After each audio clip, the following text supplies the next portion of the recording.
Last night on War and Remembrance, a last-minute reprieve saves Natalie from transport to the east. I'll pick my occasion when all three of them are present. Hitler, Goering, and Himmler. And a conspiracy is formed to assassinate Hitler. How will you do it? With a bomb. With 36 hours of endurable weather, we can land the troops and hold the beachhead. Till we meet again. They've come up against a curtain of steel and fire. Okay, we go. The Allies have driven past the beaches at 4 locations. They told me to report to SS headquarters tomorrow morning at 8. Stop! You are the dirty little Jewish whore who has been plotting against the German government. And now,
June the 22nd, 1944, and the great day has finally arrived.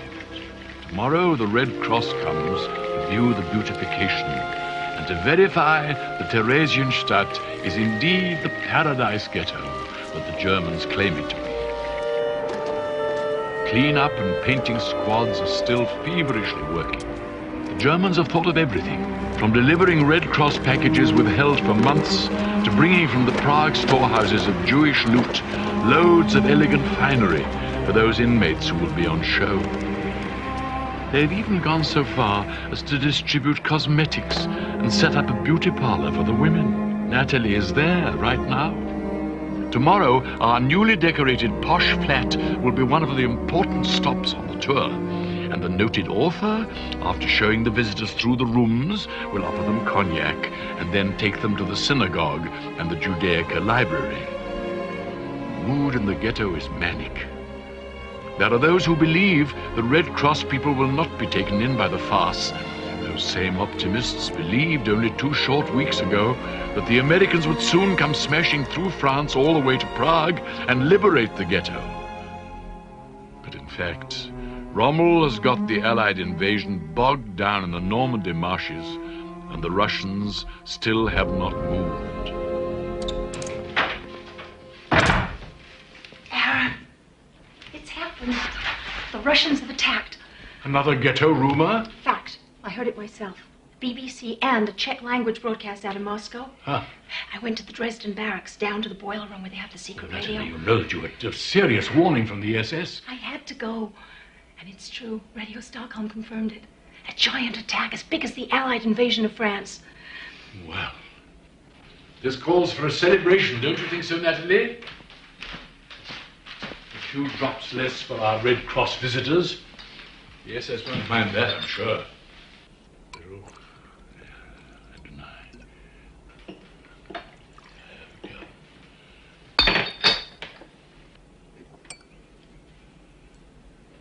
There we go. L'chaim. Not bad. If the people dared, they'd be dancing in the streets. They're saying the Germans will collapse in a week. Perhaps. Natalie, do you think we ought to still go ahead with Beryl's plans for trying to spirit Lewis out of here? Is it still worth the risk? He goes. Nothing will change that. Well, God speed the Russians. And the Allies.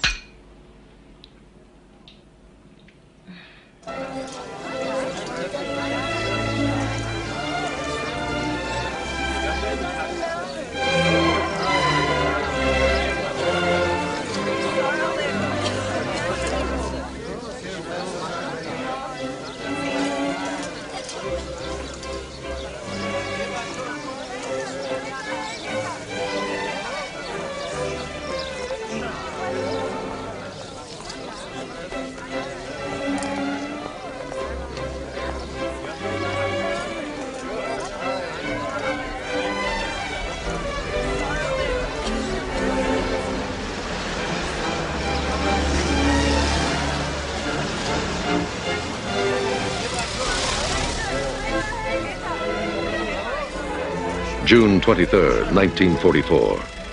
The beautification tour begins at noon. It is designed to impress 4 men. Franz Voss, the Danish diplomat who has been pressing Berlin for this visit. Dr. Jule Henningsen of the Danish Red Cross. Dr. Martin Russell of the German office of the International Red Cross in Berlin. Eberhard von Taden, a German career diplomat. Taden handles Jewish affairs in the foreign ministry. Adolf Eichmann transports Jews to their deaths. Taden pries them out of the countries where they hold citizenship and delivers them to Eichmann.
Byla to holubička, byl to pták, ty mě nechceš můj holečku, ne tak, mě nechceš milovat, ty nechceš.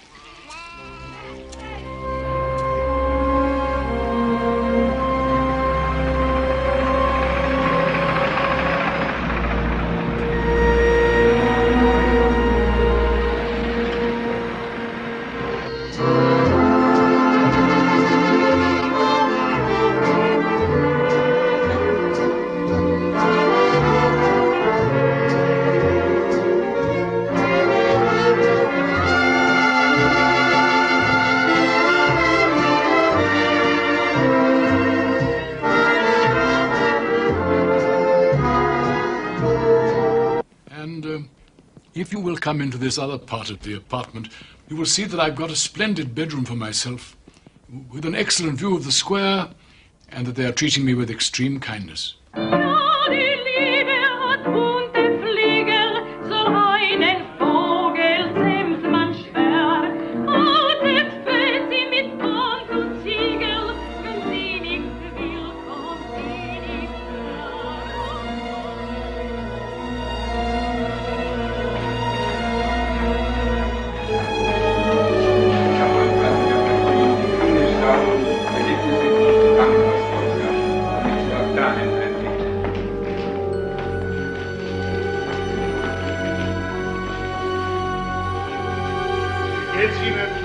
Oh ja, ich fühle mich sehr gut. Gentlemen, let's go. Písničku některou, hlavně hodně veselou. O kočičce, o bábě, o holčičce, o jaru, o lesu,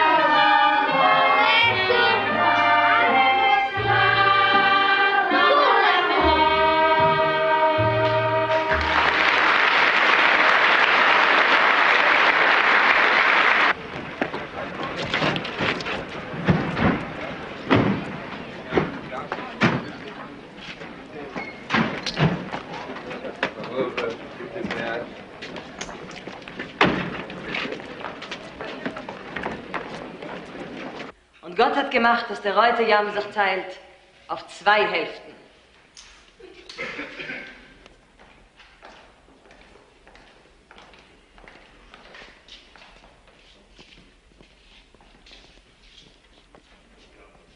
Und Moshe Rabbeinu hat gekannt gehen durch die Reutejamm mit alle seine Menschen und war tricknisch.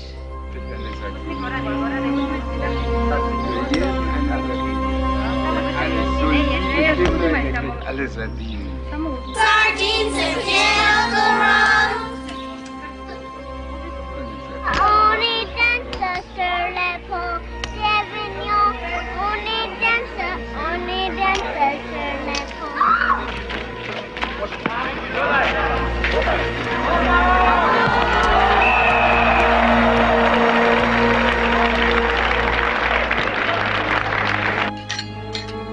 Gentlemen, congratulations on your successful visit to Theresienstadt. And I wish you a very good journey home. Prost. Prost. The tour has taken 8 hours, and history will show that the 6-month effort was well worth it. Some written reports of the visitors will survive, and on later reading, they will be seen to glow with approbation of the splendid conditions in Theresienstadt. More like an ideal suburban community, one will sum up, than a concentration camp. After the war, Franz Voss will be challenged in the Danish parliament to explain how he was duped by the Germans. Voss will reply that he was not in the least fooled. He will say that he could see the visit was staged and that he just turned in a favorable report to assure continued and good treatment of the Danish Jews. He will maintain that accusing the Germans of crimes that could not be proven in wartime would have only made matters worse for the Jews still alive in their hands. And so he kept silent, like many others who knew, and kept silent. The question remains, however, with knowledge of the great secret massacre becoming daily more widespread, How could matters have been made worse?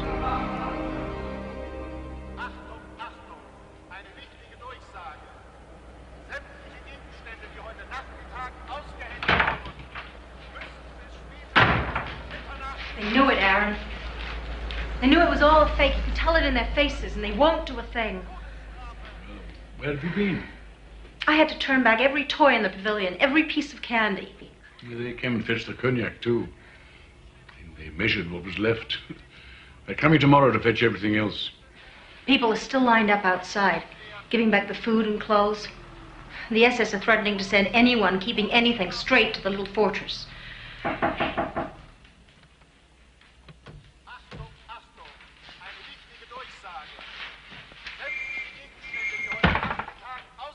Natalie, your son has been taken to the hospital.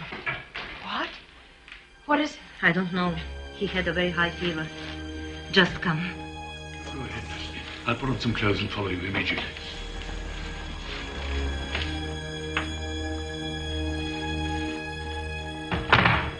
The diagnosis is typhus, Mrs. Henry. He's been isolated. I'm sorry you can't see him. I will. I must. I'm his mother. All right, Mrs. Henry. Come with me.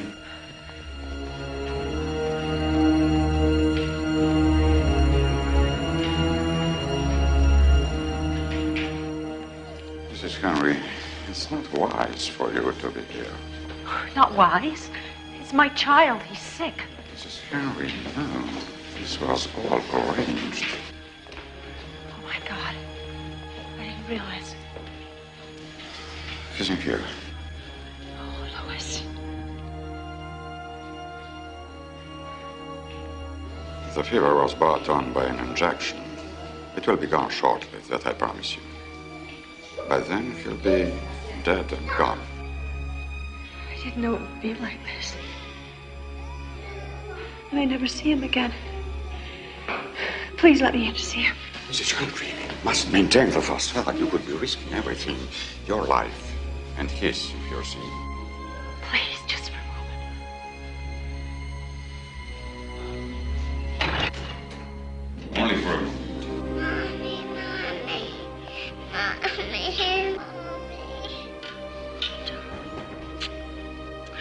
Darling, I love you. I won't make it here. I know. But you must be a big, brave boy. I want you to stay. I can. But it'll only be for a little while. And then Mommy will come and find you. And then we won't ever be away from each other again.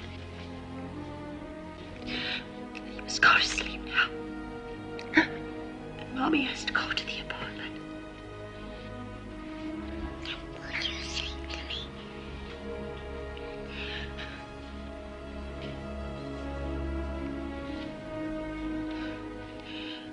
Unter Louis Wegele steht ein chlorweiß Siegele. Das Siegele ist geboren an Land. Das wird einem Baum schenken mit Mandeln. Schluss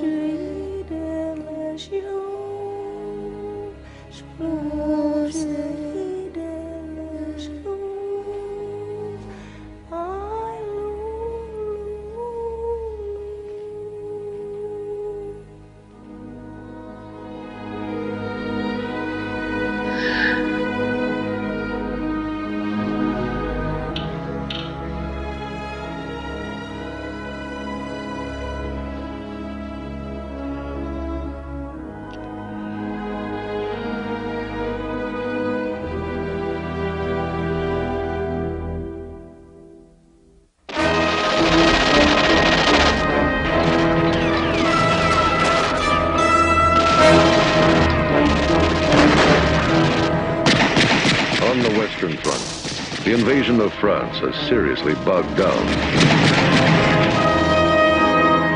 62,000 Allied troops are dead or wounded. But in the Pacific, The U.S. naval superiority is assuming overwhelming proportions.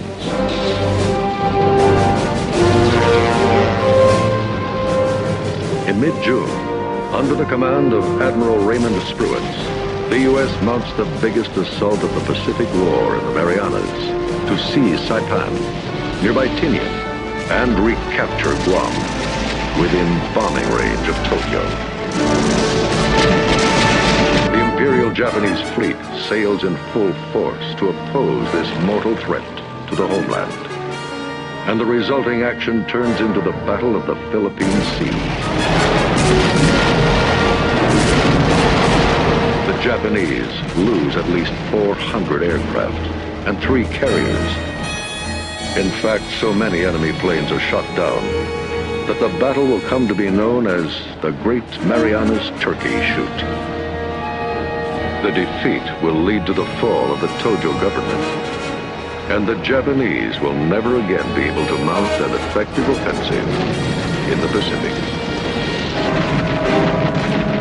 Meanwhile, on the Eastern Front, the Soviet Union, which launched its attack with 1,200,000 men, 5,000 tanks, and 6,000 airplanes, has by the middle of July swept across White Russia and is marching deep into Poland. And the Poles rise up in arms to fight side by side with the Red Army against their German oppressors. July 17th, 1944, Field Marshal Erwin Rommel returns to his headquarters from an inspection tour of his embattled Normandy front.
And waited on the 15th for the signal from Wolfschanze.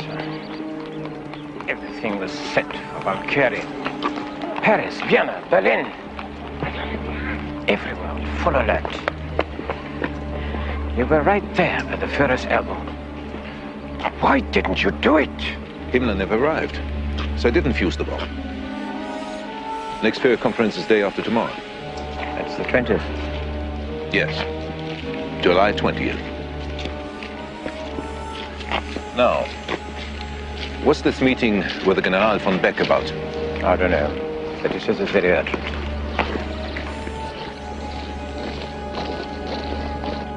You have lost your last chance. Why? I'm going there again. Then you haven't heard. Heard what? Rommel. He has been badly wounded. He may be dead by now. You should have done it when we still had Rommel. Now what? Xavius.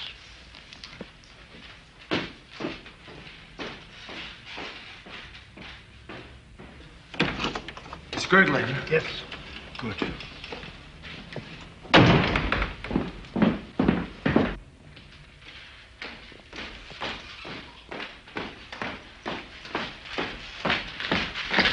Glad you're here.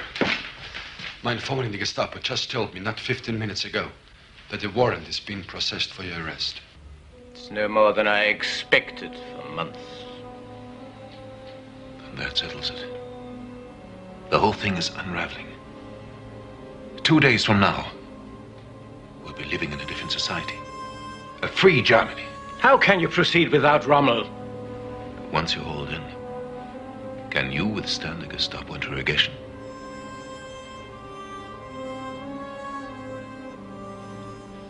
Depends your answer. The whole enterprise hangs by a hair. We've crossed the Rubicon. It's our last chance. Rommel or no Rommel. On July 20th, I'll kill him. And Valkyrie goes.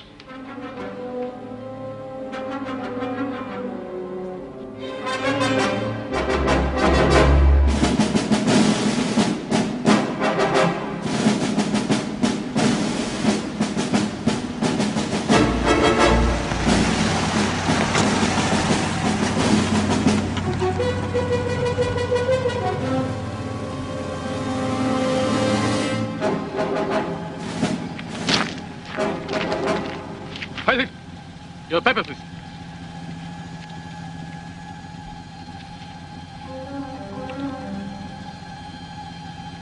Thank you.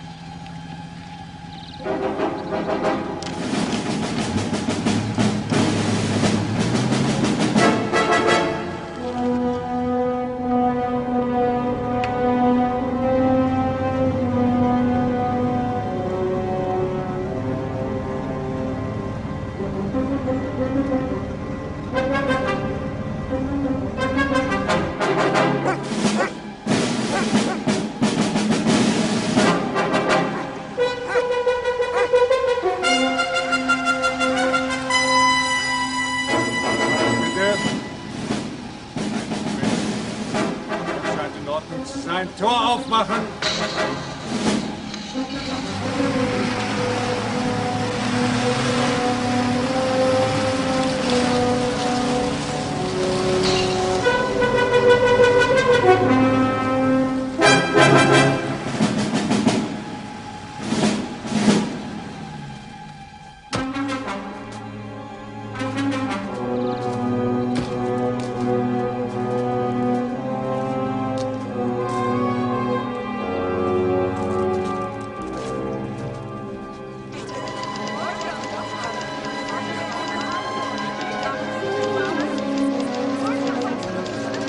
General Feldgiebel? Stauffenberg, good to see you. Come into the office. I'm due in the map room at 1. Are you ready to notify our people in Berlin? Yes. What about the others? All telephone, telegraph, and radio communications will be cut immediately after. How much time have you given yourself? 10 minutes. Too short. The shorter the fuse, the shorter the risk of the bomb being discovered. But when will you set it? Right before I begin. You know Himmler and Goering, they won't be at the meeting. Damn. No matter. But Rohn has just returned from Berlin. He will be there. Yes, I know. But it can't be helped. Feldgiebel. This will be Germany's greatest day. Now I'm to report to Keitel's quarters.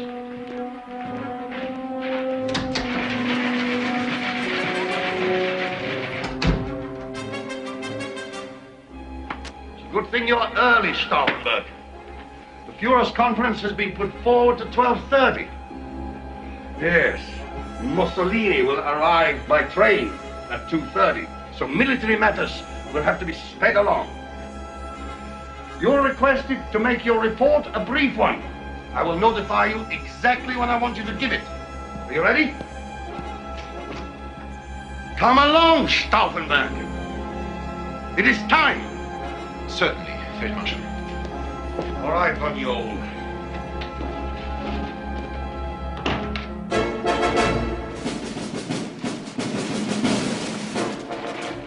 Allow me, Colonel. No, thank you, thank you.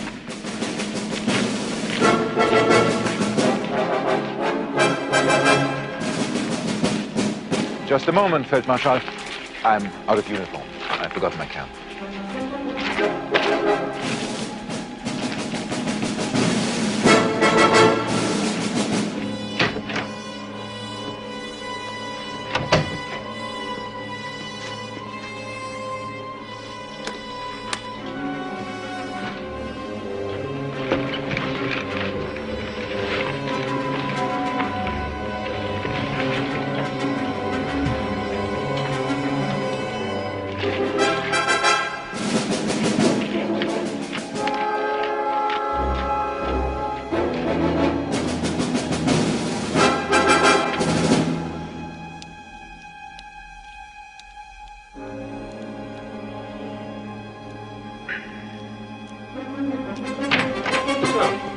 General is waiting. The conference is beginning.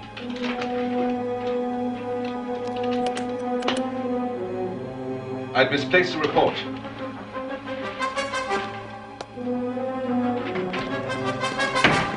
Viele Frauen und Männer werden zur Errichtung eines Schutzwalls unser Land eingesetzt werden. Oberscharführer, I'm expecting an urgent call from my Berlin office. Important information for the Führer.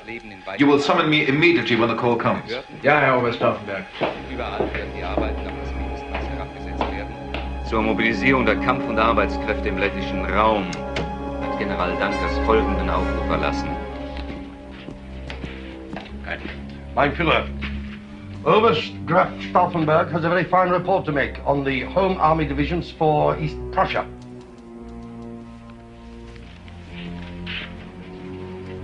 Zurück zum Aufruf von General Dankers, mein Führer, damit Sie sehen, dass unsere Verbündeten sich auf das deutsche Heer verlassen können. Volksgenossen und Volksgenossinnen, der Aufruf von General Jeckeln vom 16. Juli ist ein überzeugender Beweis, dass in diesem Augenblick der Gefahr das lettische Volk nicht allein dasteht, dass uns die heldenhafte deutsche Wehrmacht schützt und bis zum Letzten verteidigen wird. Die deutsche Wehrmacht, die uns schon vor 3 Jahren vom Joch der Bolschewisten befreit hat. Der Führer Großdeutschlands hat befohlen, den baltischen Raum zu befestigen und dazu alle Kräfte zu mobilisieren. Daher werden schon in den nächsten Tagen alle waffenfähigen Männer zum Schutz und zur Sicherung der Grenzen unseres Landes einberufen. Und viele Frauen und Männer werden zur Errichtung eines Schutzwalles um unser Land eingesetzt werden. Diese totale Mobilmachung unseres Volkes wird unser ganzes Leben in weitem Maße berühren. In Behörden, Betrieben, überall werden die Arbeiten auf das Mindestmaß herabgesetzt werden, um Kräfte zum Schutz des Vaterlandes freizumachen.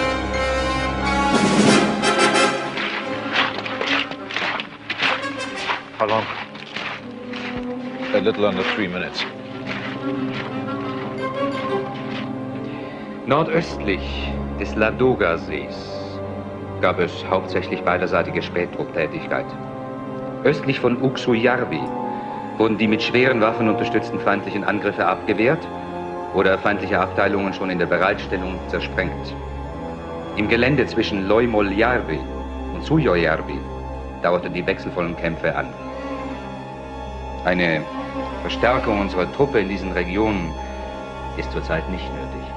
Wie lange unseren Truppen ihre Stellung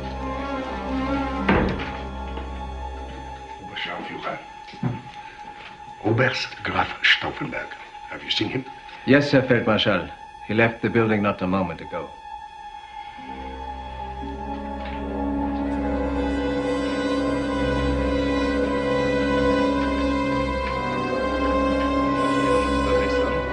feindliche Angriffe.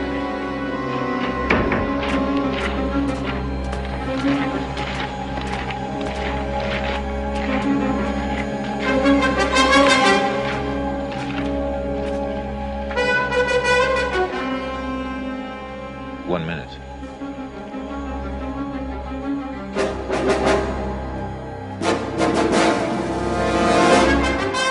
Und zwar westlich von der Dwina.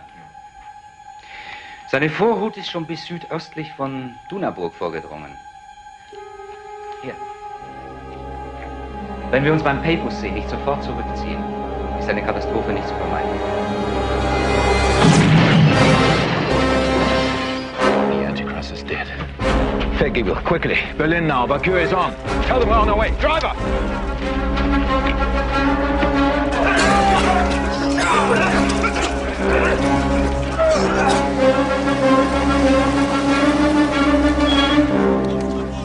What's the meaning of this? Raise that barrier. Can't you see what's happened back there? This is urgent Führer business. I'm sorry, sir. No one passes until I have authorization. Then you shall have it.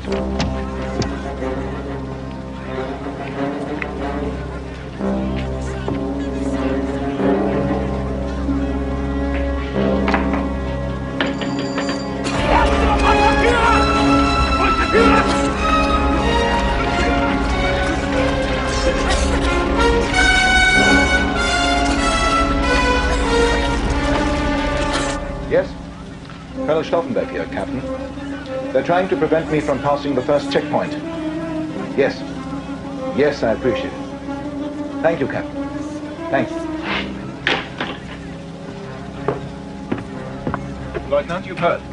I'm allowed to pass. Raise the barrier. Lieutenant, the barrier! Raise the barrier!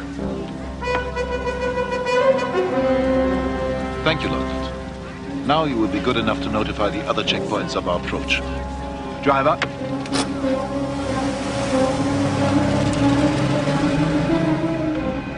Who was that on the telephone? No one.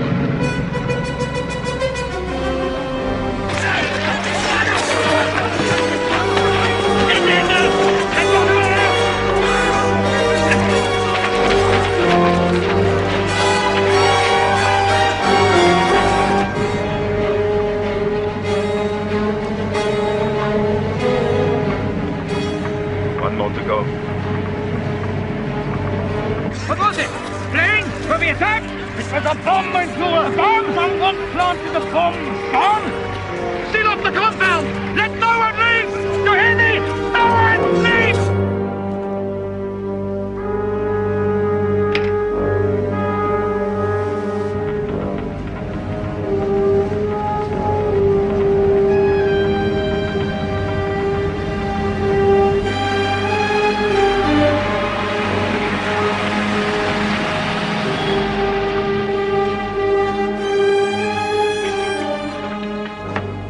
Oberst Stauffenberg, Scharführer. I'm to be allowed through. Urgent Führer business in Berlin. I am sorry, Oberst. I have orders that no one to leave the compound. Your telephone, Scharführer.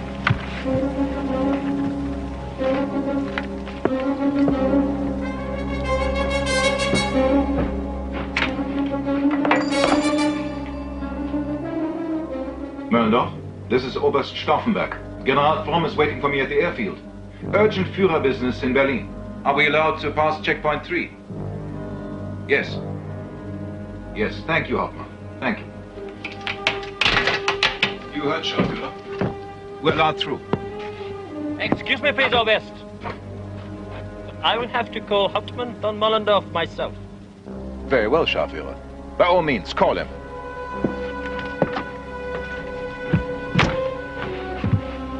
What are we going to do? Quiet. Hauptmann von Mollendorf. This is Scharführer Kobe at checkpoint 3. Is Oberst Stauffenberger allowed to pass? Thank you.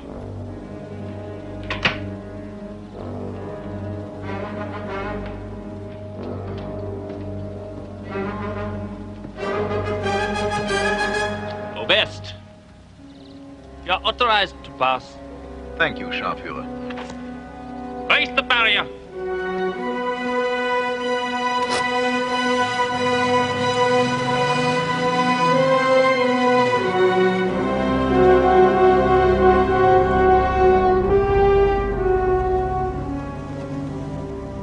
But you weren't talking to anyone.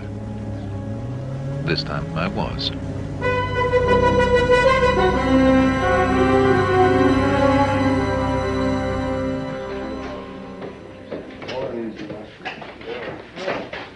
Wo ist der Führer? Folgen Sie mir, Reichsmarschall.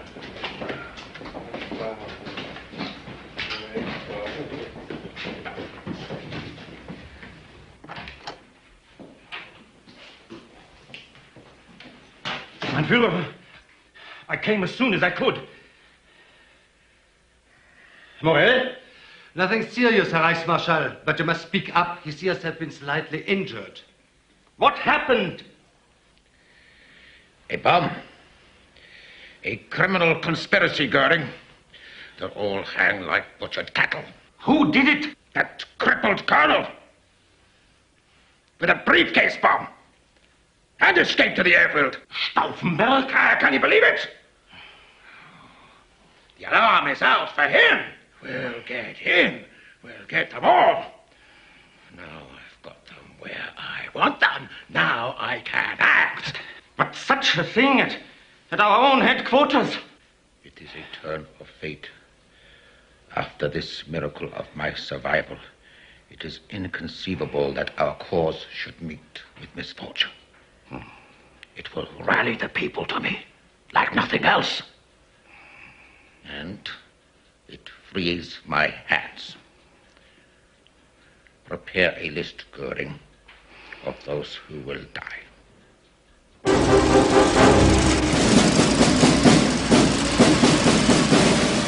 With the news that Hitler escaped serious injury and is still in command, the Stauffenberg conspiracy quickly fizzles and the Berlin uprising is crushed.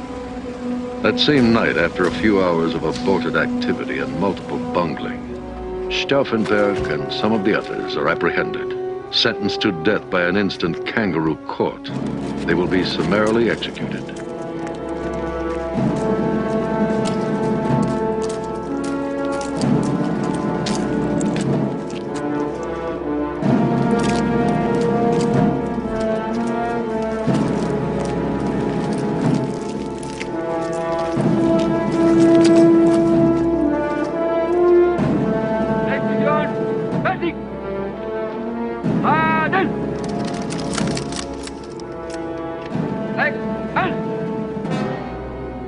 Long live Holy Germany! And so begins the bloodbath. Adolf Hitler will slaughter all surviving opposition.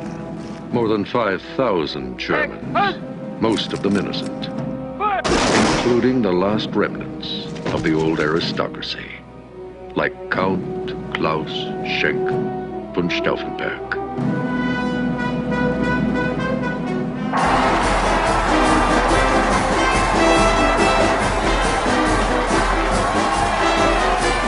On this same night, Hitler's global opponent has a very different turn of destiny. I present to this convention for the office of President of these United States, Franklin Delano Roosevelt.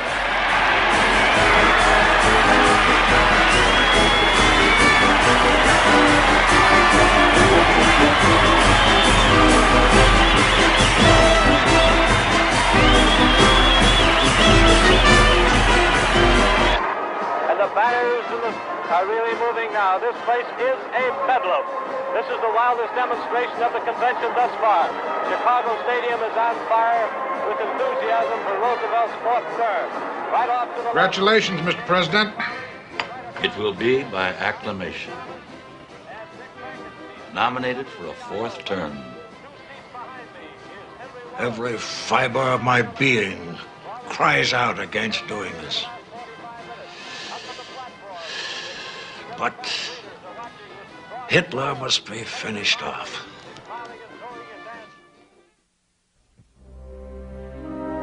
July the 23rd, the war news is becoming glorious. A group of German generals have actually tried to kill Hitler. German morale is clearly cracking.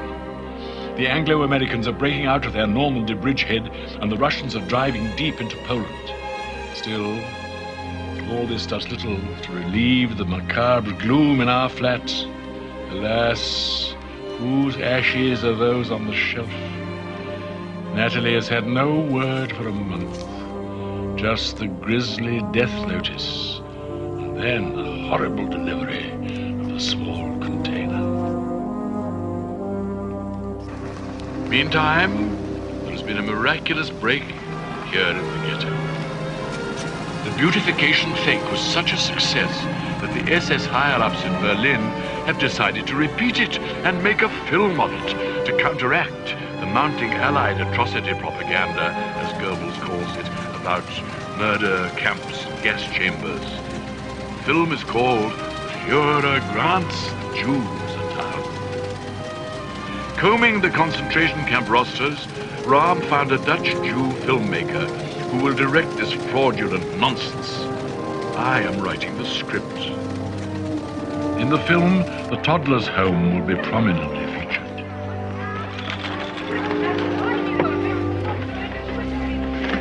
Good afternoon, Herr Commandant. That brat of yours was good. Very good, your little brat. I remember. Go and get him, so the Herr Director can hear the song he sang. Well, what are you waiting for? I told you to bring him out! Herr Kommandant. But my son has died. Died? Yes, he came down with the typhus.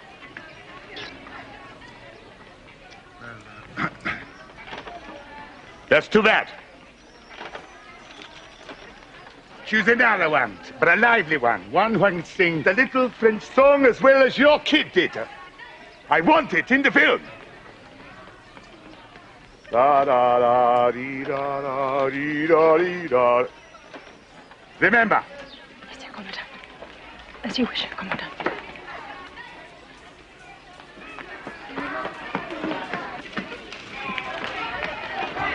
Viens, Alice. N'aie pas peur, ma chérie. What a God-given reprieve the film is. It will take a month to prepare and at least a month to shoot. And if somebody in the collapsing Berlin regime doesn't think of countermanding it, the cameras may be inanely grinding away when Russian or American tanks come crashing through the Bozovici gate. Thank God this once for the Nazi passion for crude fraud.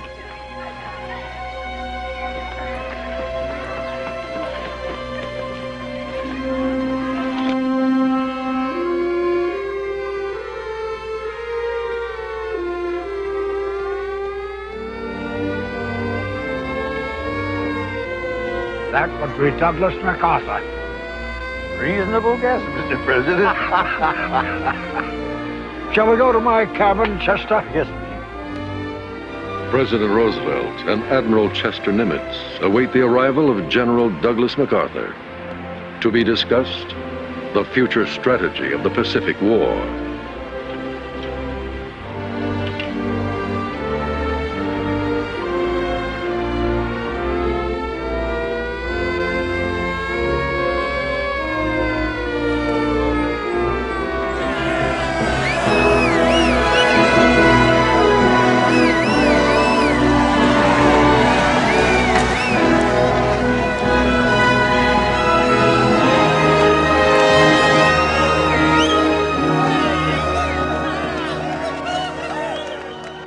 Douglas, where do we go from here? The Philippines, Mr. President. Leyte first, then Luzon. Well, Admiral?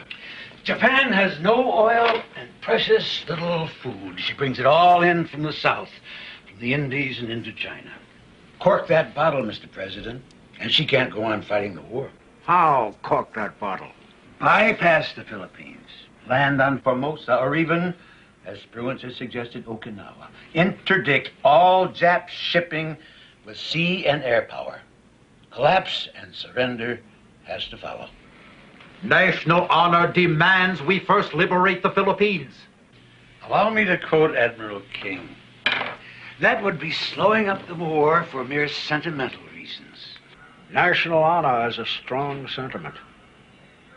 Can you take the Philippines with the forces you've got? I can't spare anything from Europe when at last we've got Hitler on the run. If Nimitz will support me with his fast carriers, I will take the Philippines, Mr. President. Well, it'll all be up to the Joint Chiefs, of course. I'll have my rest now. And then I shall return to this subject.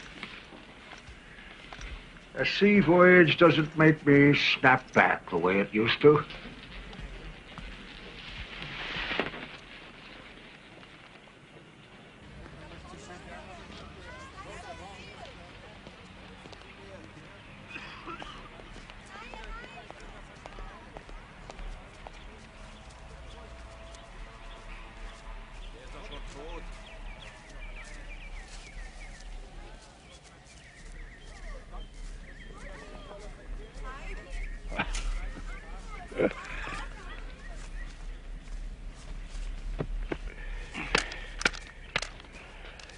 You are lucky to be alive. And so are you, my friend. But at least you are wounded in battle. Such an idiotic mistake. Such bungling. I was always against it. He should have been arrested and brought to trial, but now he is a wounded hero. But now also, the world knows there is opposition to him. Possibilities may open up for ending the war. On the contrary, I know the man. After he gets through killing off the opposition, he'll fight until not a house in Germany is left standing. This fiasco means that the war will drag on at least for another year. Then God help Germany. Amen.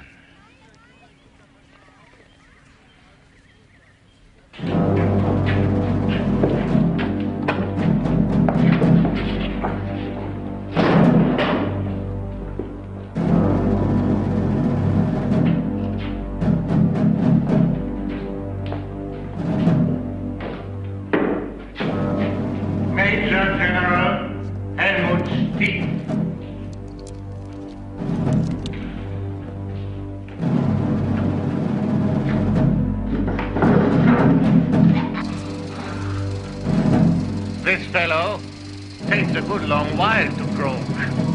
He's giving us quite a rope dance.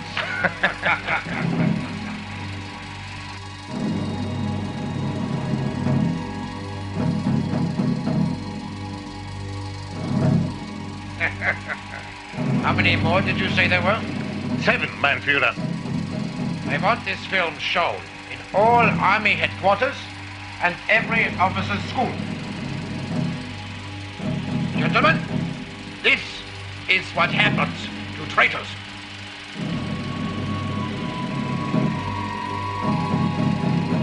Generalleutnant von Hase.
Lou.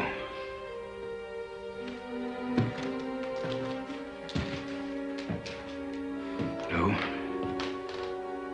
in a quarter of an hour, I'll be dead.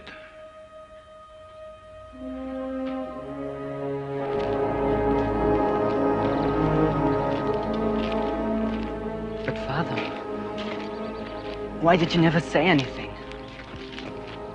I never suspected. I did not intend for you to suspect. In view of my services in Africa, they say I have my choice. A trial for high treason, or dying of poison. They brought the stuff with them that's fatal in 3 seconds. The story will be a brain seizure, and I'll get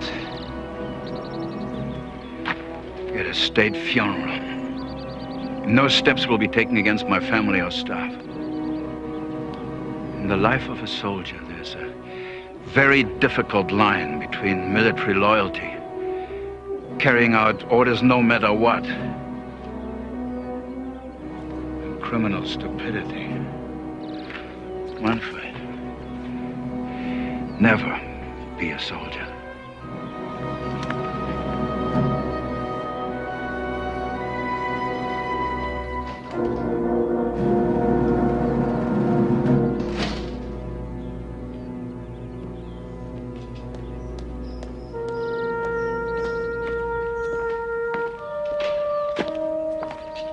Ich muss Sie um Ihre Waffe bitten, Herr Feldmarschall.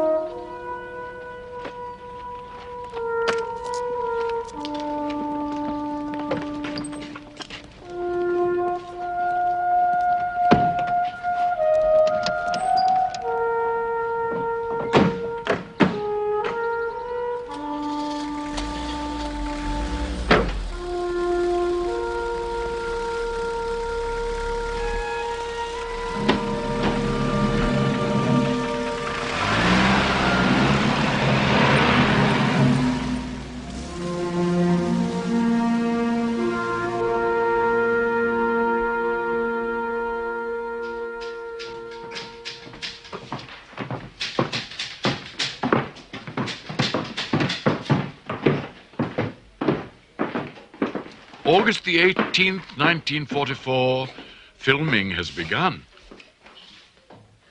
Besides performing in my own library sequence, I've been rewriting the script night and day under the interminable meddling of Ram.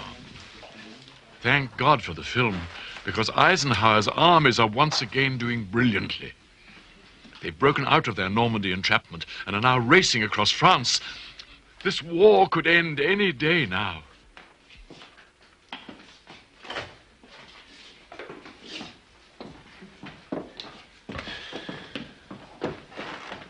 It was during one of the rehearsals that I received the news that has made this the brightest day in all my years.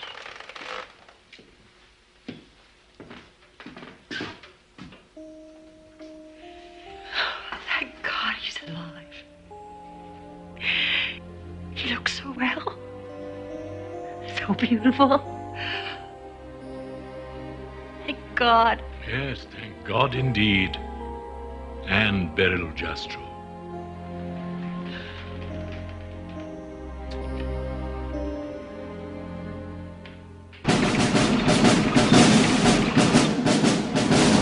The Allied triumphant dash across France continues.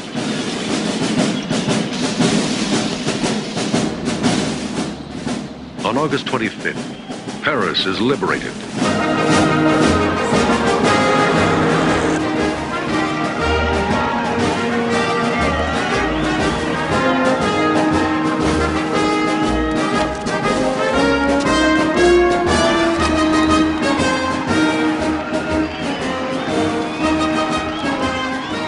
At the same time, the Red Army, with the support of Tito's Yugoslav partisans, is driving deep into the Balkans.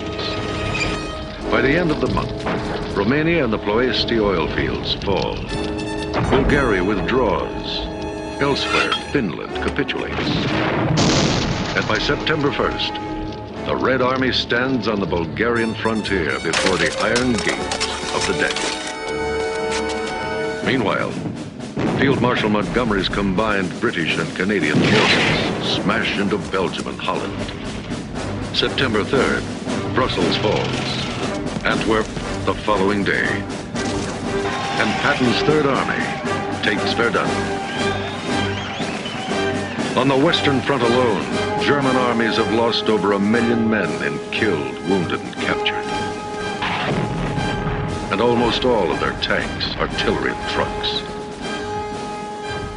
And as the month of September unfolds, American forces reach the German border before Aachen on the Moselle.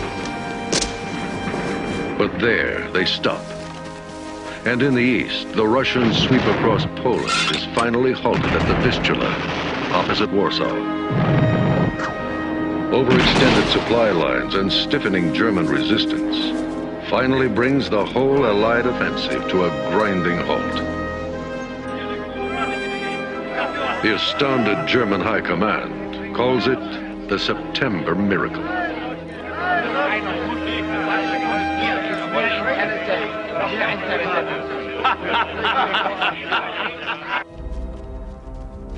But elsewhere in Poland, the Red Army has overrun a vast extermination camp called Majdanek.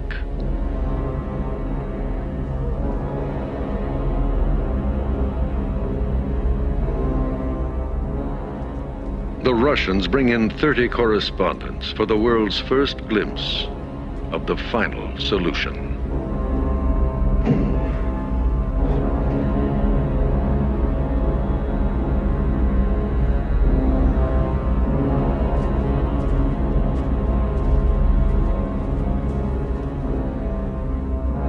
But the BBC refuses to run the story, dismissing it as a Soviet propaganda stunt. And the American press is just as skeptical. Inconceivable, says the New York Herald Tribune, and Majdanek is buried on the back pages. And on the next page, we'll lose this line. It doesn't mean anything anymore. And You have 5 days to finish the film. 5 days, and not a day more. But, Herr Kommandant, we will not be able to photograph your best scenes, your inspirations. Photograph what you can. 5 days. Finish.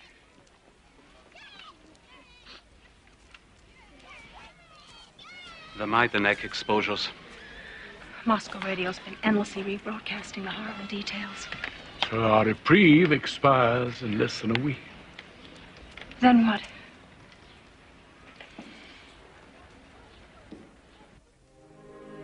September the 26th, 1944, 5 a.m. The fourth transport since the end of filming 11 days ago leaves in a few hours. And that will be the end of my Theresienstadt Talmud class. For Yuri, Joshua, and Jan are going. We stayed up all night studying because the boys wanted to learn until the last. But as dawn began to break, and I finally closed the old volume, Joshua, the brightest of my 3 remaining lads, asked me a question that abruptly yanked me back to the present. Rebbe, are we all going to be gassed? No, Joshua.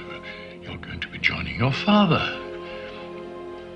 And you boys, Yuri and Jan, your elder brothers, at a building project near Dresden. That is what we of the council have been informed. And I firmly believe it to be true.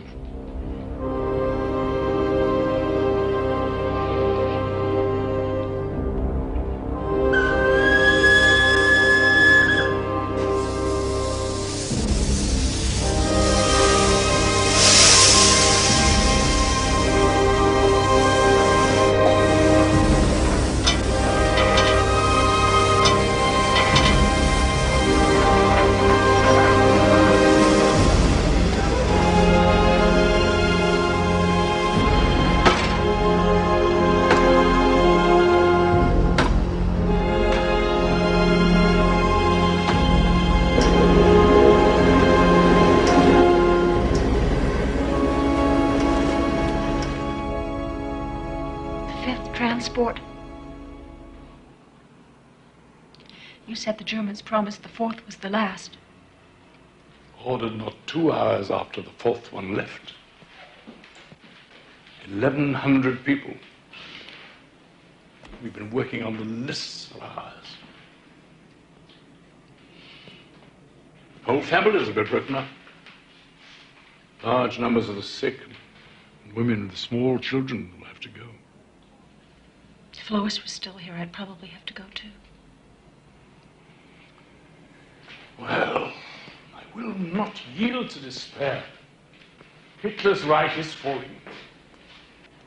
The civilized world, may it smash into the lunatic enclave of Nazi Europe. In time to save our remnant. No matter what happens, I'm going to survive. And I'm going to find Lois.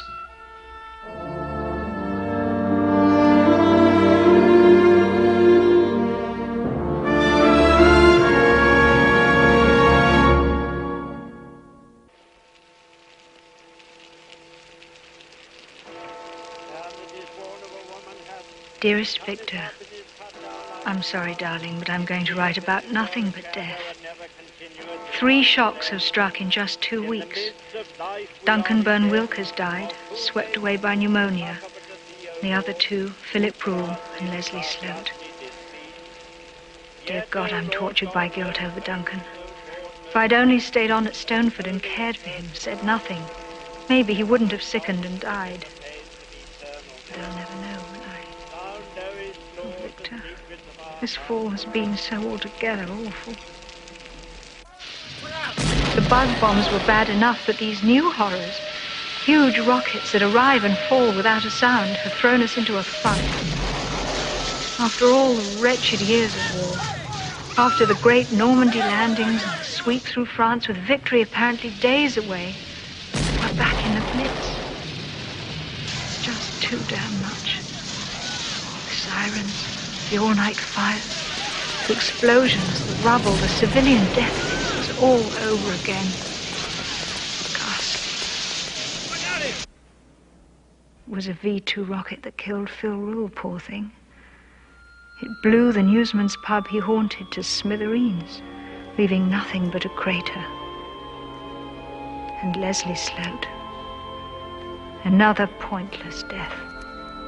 Perhaps a tragically predictable end to those sudden heroics of his, dying in a Brittany port that Eisenhower had already bypassed, leaving the German garrison to wither.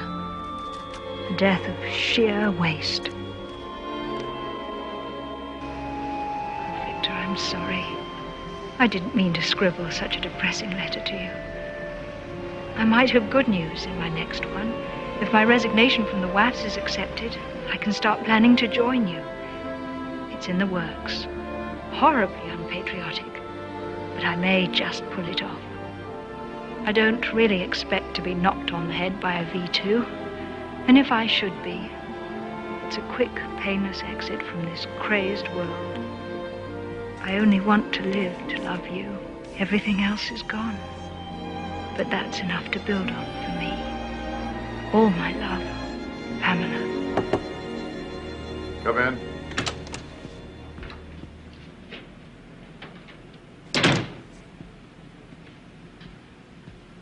Admiral, Captain Oliver reports we will moor at 0830 in Ulithi, North Anchorage. Very well. Op order and filing briefs for Admiral Halsey's battle conference, sir. Set for 10:30 aboard the New Jersey. Order my barge at 0830. Aye, aye, sir. We have a harbor circuit dispatch from the commanding officer of the Barracuda, Admiral, in the South Anchorage. The Barracuda? He requests permission to call on you. Sir, isn't your son the exec of the Barracuda? He is, or he was, the last I heard. Reply, CO Barracuda. My barge will fetch you 1700. Dinner my quarters. Aye, aye, sir. Gentlemen, the Japs are hardly likely to stand idly by while MacArthur recaptures the Philippines and cuts off all that oil, metal, food. In fact, I'm betting they'll send every warship they've got to stop those lady landings. And if they don't, I may just have to go out looking for them. Now's the time to finish the Japs. Now, when they're losing their grip, even with their tails. Vic Carney will take any questions on op order. Mark Mitchell.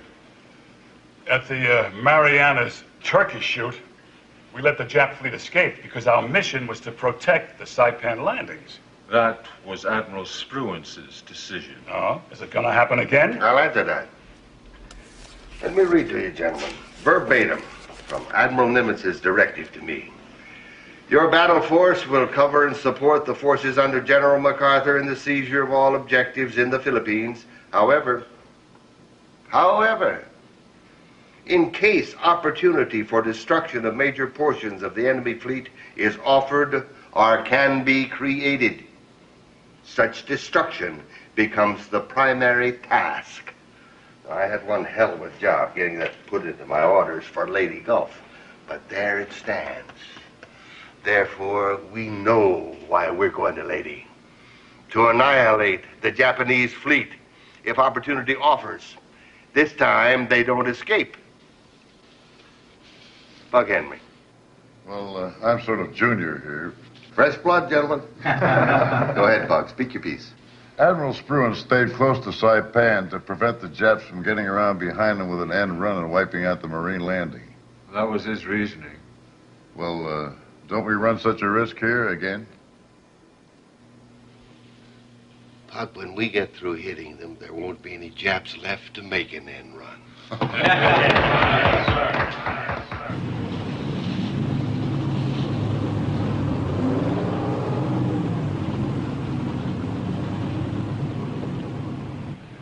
Admiral, your barge is approaching.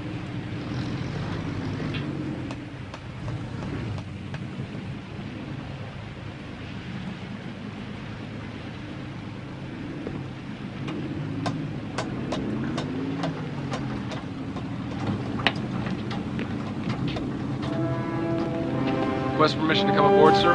Permission granted. Admiral. Commander? Log my visitor aboard, commanding officer of the Barracuda SS-204, Lieutenant Commander Byron Henry, USNR. Aye, sir. So, when did all this happen? Matter of fact, only 3 days ago.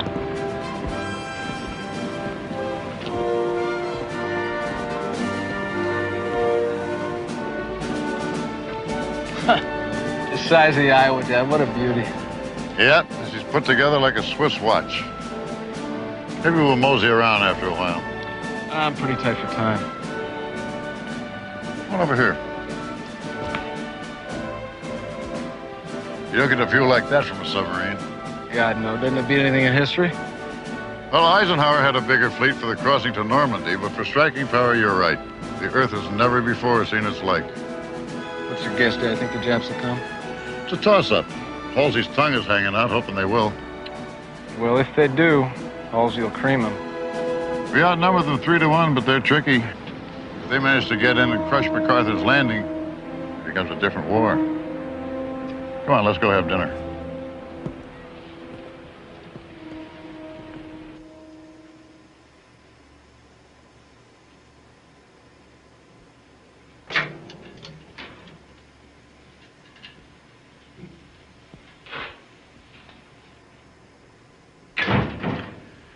Some setup. Well, it beats a desk in Washington. Yeah.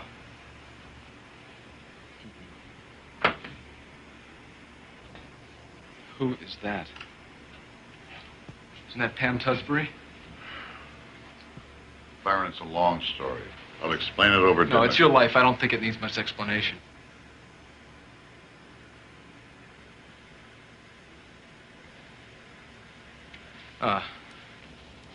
Think I wrote you about this? Oh, the Red Cross photo, yeah. Well, they both certainly look very well. How big that boy of yours is. It was taken in June. God knows what's happened since. Red Cross has ignored my letters and the State Department's a total blank. Might as well not exist. Well, just seeing this does my heart good. Sit down, we'll have dinner. No, thanks, Dad. I better be getting back. We sortie at 0500. Byron, dinner takes 15 minutes. Okay, 15 minutes. I'll see to it.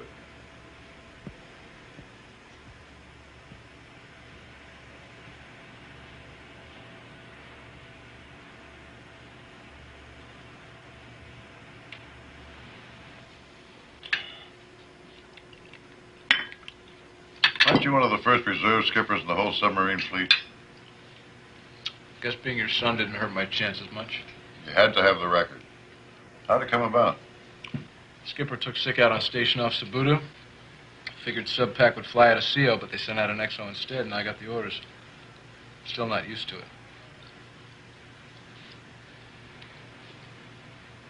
You still have Mom's picture, the one that used to be in that frame? If you do, I'll take it. I have it, but not here. What happened between you two, anyway? Well, son, the war. Uh-huh. Let me ask you something. Did Mom ask for the divorce so as to marry this Peters character, or did you want it because of her? Barney, don't look for someone to blame. About Pamela, she's young, I know that. They may not come off, but I said it's your life.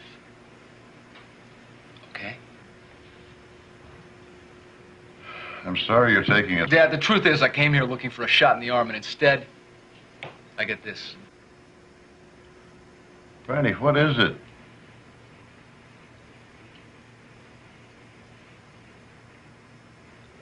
I don't know if I'm fit for command. Com Subpack thinks you are. Subpack can't look into my mind. What's your problem? Possible instability under combat stress. Brandy, you're cool by nature. Under severest stress, I know that. I lost Astor. You did what you could. Did I? Brandy. Look.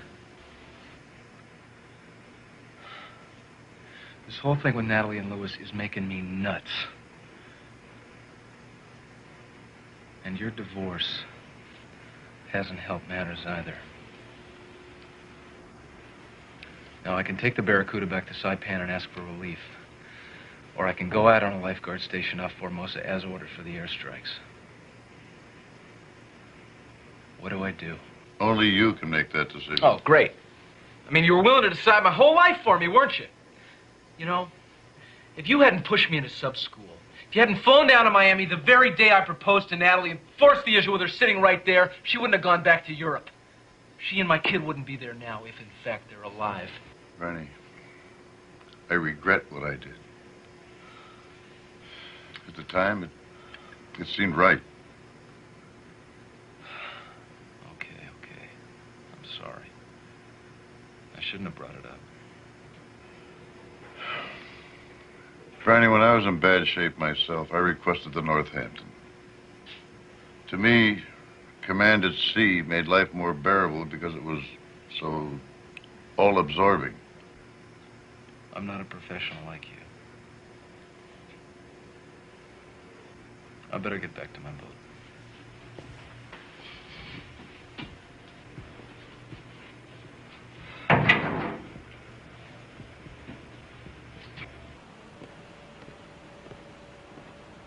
There's something else.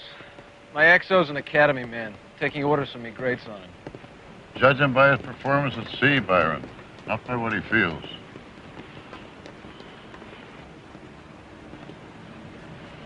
Well, I guess this is it. Brandy, we may be headed out to the greatest sea fight in the history of the world, both of us.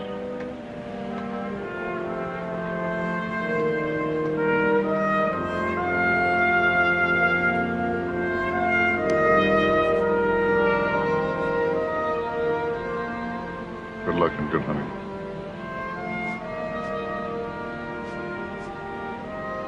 Goodbye, Dad.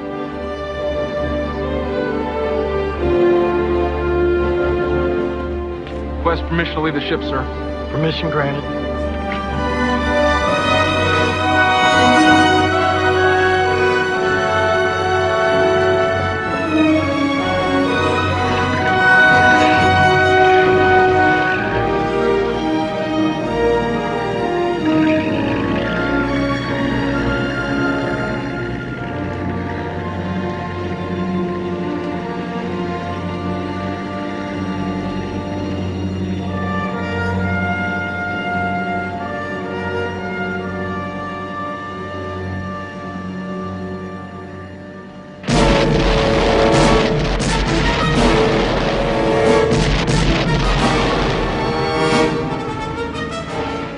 Sixth Army, with massive naval support, lands more than 100,000 troops inside Leyte Gulf. And so General Douglas MacArthur's 2.5-year-old promise, "I shall return," is fulfilled. In a desperate gamble to smash the invasion, Japan orders nearly its entire fleet to sea. And on the morning of October 23rd, the curtain rises on the most massive fleet battle in the history of naval warfare.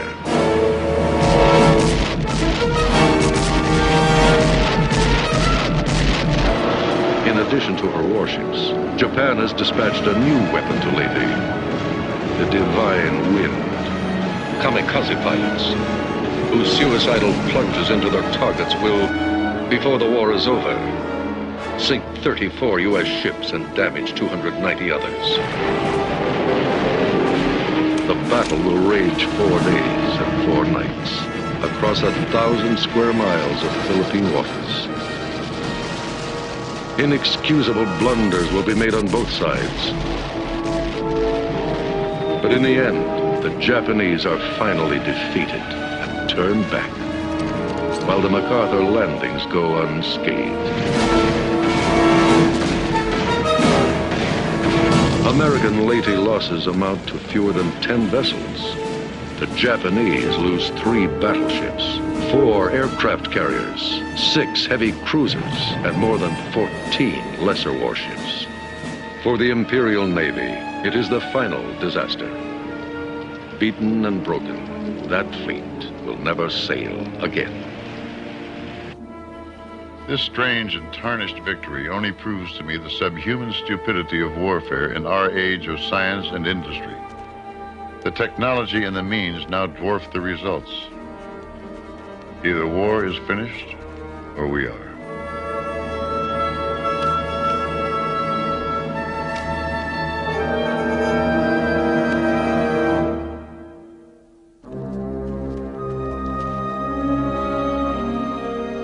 Theresienstadt is a desolate and terrible scene. Perhaps 12,000 people are left. And any hope of rescue by the stalled Allied armies has sadly faded. In less than a month since the filming ended, the trains have taken away almost 20,000. I've lost track of how many I have condemned to the east by my own hand. All those who have gone were under the age of 65. Above that age, one is still safe. There is no hot food, not even the wretched slops of yesterday. Garbage piles up because there's no one left to remove it. The hospitals are empty, for all the sick were transported. The gimcrackery of the beautification is falling apart in the harsh weather. The music that was once so much a part of daily life here is vanished. Despite dire warnings by the SS, the old people pilfer the planks for what is left for firewood.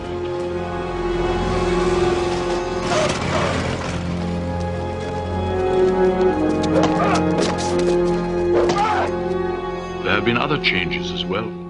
The new High Elder who replaced the mysteriously vanished Epstein is his old deputy, Dr. Mermelstein of Vienna, the former rabbi and university lecturer. I'm sure it was the SS who put him up to designating me as his chief deputy. He worked on me for hours with a wearisome flood of flattery and argument. Are you not forgetting that only this office stands between our people and the cruel hand of the Germans? And as for myself, who, I ask you, has worked more unceasingly to reduce hardship and to save lives, oftentimes at great personal risk. Those efforts must continue, and I must have your help. Doctor, the truth is that whatever real good this Council of Elders has been able to do to help our people, it wasn't ever very much. All we're doing now is to try and save our necks. Selfishly trying to postpone our own fate by organizing and sending out the transports. No! As I told you yesterday, I simply will no longer be a party to it. I refuse to be deputy to your dirty work. I've done with it for good. You realize what you risk. I've lived my life. Whatever my frail old body must endure, I'm quite prepared to risk it. Professor, I'm utterly incapable of continuing on alone. You have no idea of the burdens of this office. They're overpowering. I was counting on your help. I respect you more than almost anyone else in the ghetto. You, a scholar like me. If the burdens of this office are too great for you, Dr. Mermelstein, I would suggest that you do the same thing as I do. Lay them down. As for your flattering regard for me, well, perhaps the SS will arrange for us 2 fellow scholars to share the same train together on our journey to the East. Good day to you.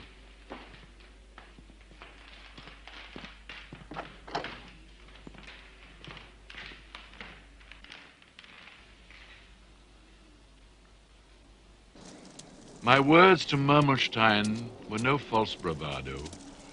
I have not become any braver, But there really are things worse than pain, worse than dying. Besides, a Jew in the grip of Germans probably has no way in the long run of escaping pain or death unless the outside world rescues him. He may as well do what is right.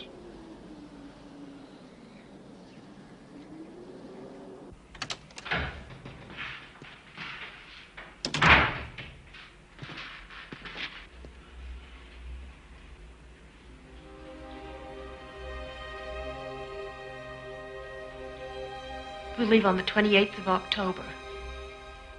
On the 11th, transport. I'm ready to go. But I had hoped that your job in the mica factory would continue to protect you. Of course, I can go back to Mermelstein, say that I acted too hastily, but I've thought it over. No. Natalie, you must go on living for Louis's sake. Aaron, I don't want you to protect me by sending Jews off in trains. That's the way I talk to Mermelstein. But you and I both know that the transports will go in any case. Not by your hand, though.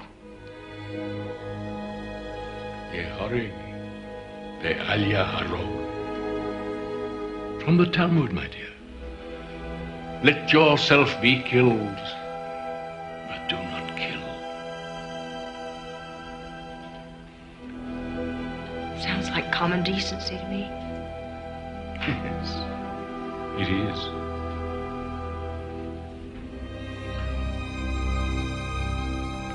I, Aaron Jastrow, the Jew, in my 72nd year, am going to my death.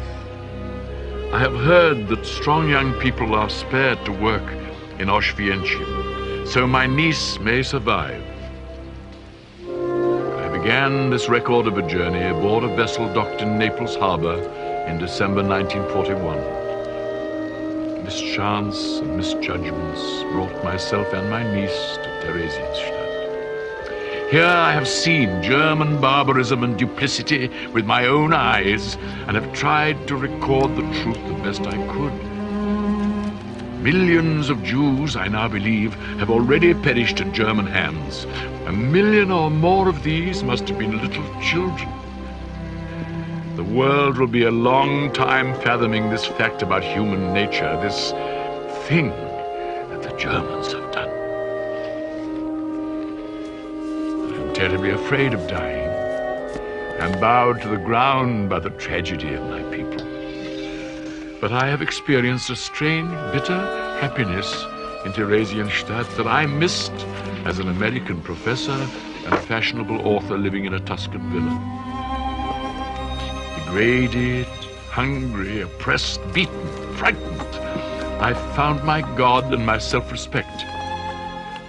I have taught bright-eyed, sharp-minded Jewish boys the Talmud. I do not know whether one of them still lives, but the words of the Talmud lived on our lips and burned in our minds. I was born to carry that flame. Now I will return to Auschwitz. And there, the Jew's journey will end. I am ready. These scattered notes, much more than anything else I have written, must serve as the mark over the emptiness that will be my grave. Hopefully, someday they will be discovered, but probably not until long after the war, when wreckers or renovators may come and let sunlight into the walls and crevices of these mournful old buildings. Earth, cover not their blood. Aaron Jastrow, October the 28th, 1944, Theresienstadt.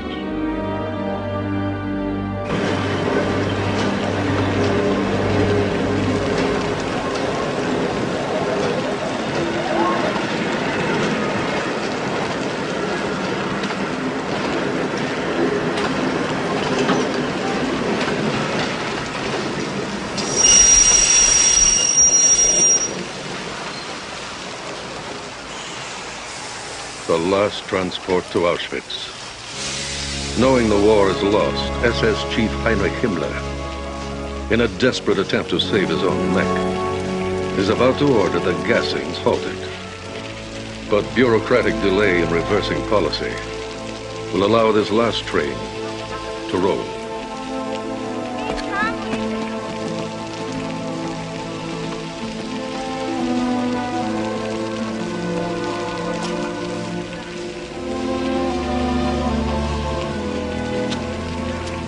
Dr. Jethro! Dr. Jethro! You will ride up ahead in the passenger coach. I'd rather stay here with my niece. Don't argue, it will be the worst for you. Who are you? No, it's all right, Natalie. He's one of the elders. Leon Carmel, head of the transport section. Go where you are told. Quick march. Was ist hier los? Einsteigen! Jetzt bald! Sei mutig. Gott, keep up your spirits.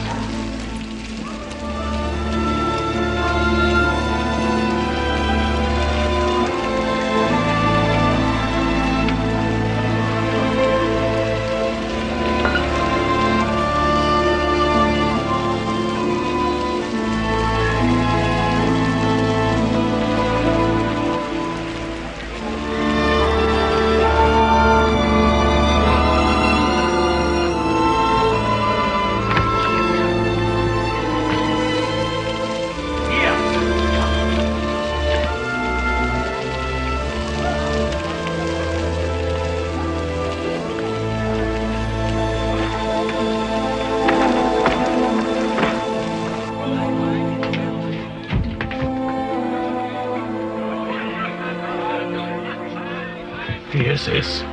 Go!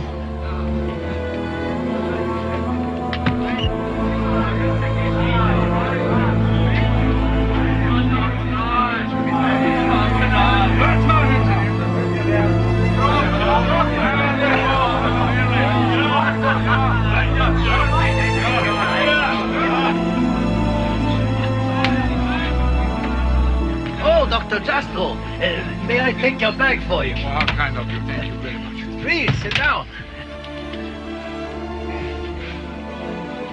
Why are we traveling with the SS? We are to prominence, aren't we? Well, it'll be a long journey. 3 days. You were being transported? You? I signed my own grey card.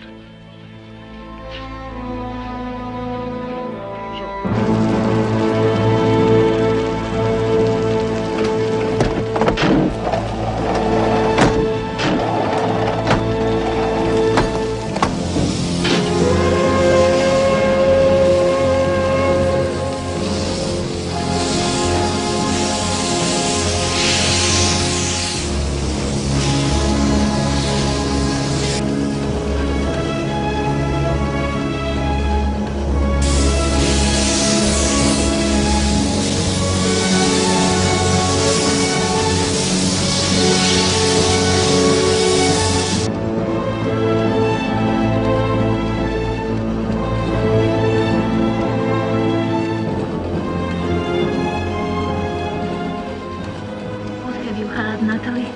Where are we supposed to be going? I don't know.